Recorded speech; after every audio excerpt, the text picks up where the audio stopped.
হুসাইন একবার বিশ্বনবীরে প্রশ্ন করলেন, নানা মানিল আমজাদ ইলাল্লাহ, বলেন তো নানা আল্লাহর কাছে কে বেশি দামি, আপনি নাকি আমি? বিশ্বনবী বললেন, হুসাইন আনাল আমজাদ, আমি বেশি দামি। হুসাইন বলল, নানা জি আমি মানি না নানা। কেমন করে আপনি আমার চাইতে বেশি দামি হন? আপনার চাইতে আমি বেশি দামি। বিশ্বনবী বললেন, কাইফা যালিক, কেমন করে এটা?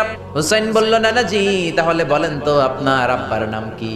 বিশ্বনবী বললেন, আমার আব্বার নাম হলো আব্দুল্লাহ। হুসাইন বলেন, নানা আপনার আব্বা আব্দুল্লাহ কি কোন নবীর মেয়ের জামাই নাকি? বলেন, আমার আব্বার নাম হলো আলী কাররামাল্লাহু ওয়াজহা। আমার আব্বা হলো শেরে খোদা, দুনিয়ার সব কাফির মুশরিকদের জন্য আল্লাহ আমার আব্বারে বাগ বানিয়ে পাঠিয়েছে। বিশ্বনবী বললেন, তাই তো? আবার হুসাইন প্রশ্ন করলেন, নানা বলেন তো আপনার আম্মার নাম কি? বিশ্বনবী বললেন, আমার মায়ের নাম আমিনা।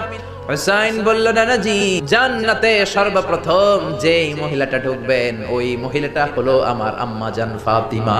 বিশ্বনবী কোনো কথা বলেন না। হুসাইন আবার প্রশ্ন করলেন, নানা বলেন তো আপনার নানার নাম কি? বিশ্বনবী বললেন, আমার নানার নাম হলো ওয়াহাব ইবনে আব্দে মানাফ। হুসাইন বলে, নানা আপনার নানা ওয়াহাব রে কে চিনে? আর আমার নানারে চিনে না এমন কোন মানুষ পৃথিবীতে নাই। এই হলো আমার নানা। এবার বলেন কে দামি? বিশ্বনবী আর ধৈর্য ধারণ করতে পারেন না, ধা ধা করে চোখের পানিগুলো ছেড়ে হুসাইনকে বুকের মধ্যে জড়িয়ে ধরেন আর বলেন, হুসাইন তুমি ঠিকই বলেছ, আসলে আমি নবীর চাইতে তোমার দাম আল্লাহর কাছে কোটি কোটি গুণ বেশি। সুবহানাল্লাহ।